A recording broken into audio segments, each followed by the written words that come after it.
Director Prashanth Neel గురించి అందరికీ తెలిసిందే. ఆయన చేసిన కేజీఎఫ్, సలార్ సినిమాలు బాక్స్ ఆఫీస్ దగ్గర సెన్సేషన్ క్రియేట్ చేశాయి. కానీ ప్రశాంత్ నీల్కు ఒక డ్రీమ్ ప్రాజెక్ట్ ఉంది. అది ఇప్పుడు నెరవేరుతుంది. ప్రశాంత్ నీల్ అభిమాన హీరో జూనియర్ ఎన్టీఆర్. పలు సందర్భాల్లో ఆయనే ఈ విషయాన్ని చెప్పాడు.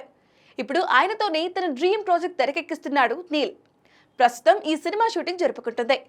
అయితే ఇదే సమయంలో ఆర్సీబీ ఈ సీజన్ ఐపీఎల్ కప్ కొట్టింది. ఇది కూడా ప్రశాంత్ నీల్ డ్రీమ్ లో భాగమే. ఆర్సీబీ టైటిల్ నెగ్గడంతో ప్రశాంత్ నీల్ ఎగిరి గంతేశాడు. ఎన్టీఆర్ సినిమా సెట్ లో భారీ స్క్రీన్ సెట్ చేసుకుని మ్యాచ్ ను వీక్షించిన ప్రశాంత్ నీల్ బెంగళూరు విజయం సాధించడంతో భావోద్వేగానికి లోనయ్యాడు. ఈ వీడియోని ఆయన సతీమణి లిఖితారెడ్డి ఇన్స్టాలో పోస్ట్ చేశారు. ఈసాల కప్ నమ్దే, 18 ఏళ్ల కల నెరవేరింది. Craziest cricket fan Prashanth Neel కు ఇది పర్ఫెక్ట్ గిఫ్ట్ అంటూ రాసుకొచ్చారు. జూన్ 4న ప్రశాంత్ నీల్ బర్త్డే కావడంతో ఆయనకు ఆనందం రెట్టింపయ్యింది. అలాగే ఇదే ఏడాది ఎన్టీఆర్ తో సినిమా చేస్తున్నాడు కాబట్టి ఈ బర్త్డే ప్రశాంత్ నీల్ కు చాలా స్పెషల్ గా నిలవనుంది.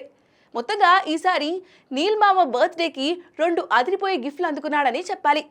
ఇక ఎన్టీఆర్ సినిమాకు డ్రాగన్ అనే టైటిల్ పరిశీలనలో ఉండగా 2026 జూన్ 25న రిలీజ్ కు ప్లాన్ చేస్తున్నారు.